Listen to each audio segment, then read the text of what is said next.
사순절 24번째 날의 말씀을 함께 나누겠습니다. 마가복음 10장 1절로 12절의 말씀을 공동번역 성경으로 읽어드리겠습니다. 예수께서 거기를 떠나 유다 지방과 요르단 강 건너편으로 가셨는데 사람들이 또 많이 모여들었으므로 늘 하시던 대로 그들을 가르치셨다. 그때 바리사이파 사람들이 와서 예수의 속을 떠보려고 남편이 아내를 버려도 좋습니까? 하고 물었다. 예수께서는 모세는 어떻게 하라고 일렀느냐? 하고 반문하셨다. 이혼장을 써주고 아내를 버리는 것은 허락했습니다. 하고 그들이 대답하자 예수께서는 이렇게 말씀하셨다.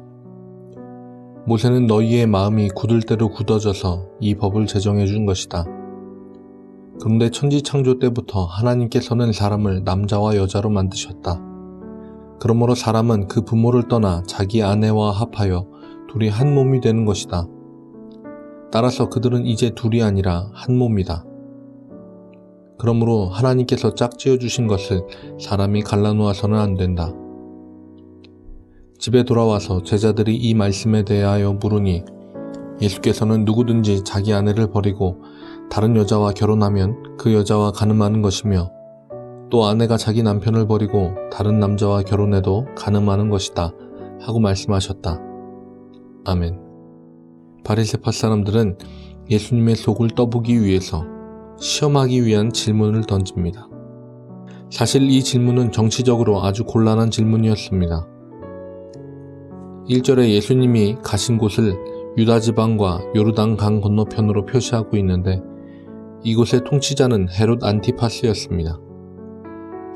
원래의 부인과 이혼하고 형의 아내와 결혼한 것을 지적했던 세례 요한을 가두고 결국 목을 베었던 그 헤롯이 다스리는 지역에서 바리새파 사람들은 예수님에게 이혼에 대한 질문을 던졌습니다. 그리고 예수님이 조금이라도 부정적인 입장을 내비친다면 헤롯에게 보고할 것이고 자유롭게 해석하는 경향을 보이면 율법을 들먹일 요량이었습니다. 그런 그들에게 예수님은 반문하십니다. 모세는 어떻게 하라고 일렀느냐? 율법을 엄격하게 지키는 이들로서 모른다 답할 수 없었고 신명기 24장의 내용을 인용해서 답합니다. 모세의 법은 남편의 마음에 따라 그냥 아내를 내보내는 경우가 많았기 때문에 그렇게 해서 이혼당한 아내가 다시 결혼할 수도 없고 한 사람으로 보호받을 수도 없기에 한 여성으로서 그를 보호하고 또 다른 이들이 어떻게 이혼하게 된 것인지 알 수 있도록 법적인 문서를 제공하라고 이야기했습니다. 그런데 예수님은 모세가 있던 시대의 상황보다 더 깊이 내려가십니다. 천지창조 때부터 하나님이 그들을 남자와 여자로 만드셨다. 부모를 떠나서 둘이 한 몸이 되어야 한다. 하나님이 맺으셨으니 사람이 갈라놓아서는 안 된다. 예수님의 이 말씀은 바리새파 사람들이 먼저 근거를 둔 모세의 이야기에 기반을 두고 있습니다. 창세기가 모세의 첫 번째 책이기 때문입니다. 모세를 평가절하하는 것이 아니라 모세보다 앞서는 분, 모세에게 법을 주신 분이 하나님임을 먼저 짚어주고 있는 것입니다. 그리고 장소를 옮깁니다. 집안에 들어온 후에 제자들에게 예수님은 정확하게 다시 말씀하십니다. 11절 아내를 버린 남편에 대한 이야기는 헤롯을, 12절 남편을 버린 아내에 대한 이야기는 헤로디아를 향한 말씀이었는지도 모릅니다. 예수님께서도 상황의 지혜를 발휘하는 모습을 보이십니다. 바리새파 사람들이 두렵거나 헤롯 왕이 두려워서가 아니라 아직 주님의 때가 이르지 않았기 때문입니다.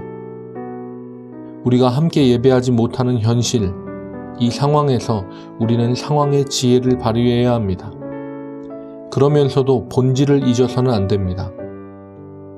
예수님께서 상황의 지혜를 발휘하시면서도 결혼에 대한 본질을 말씀하셨듯이 우리는 모여서 예배하지 못하는 상황에서 하나님과 나와의 관계라는 본질을 잊지 말고 온라인으로 진행되는 모든 공적인 예배와 개인적인 묵상으로 하나님과의 관계를 더 단단히 다져 나가야만 합니다. 기도하겠습니다.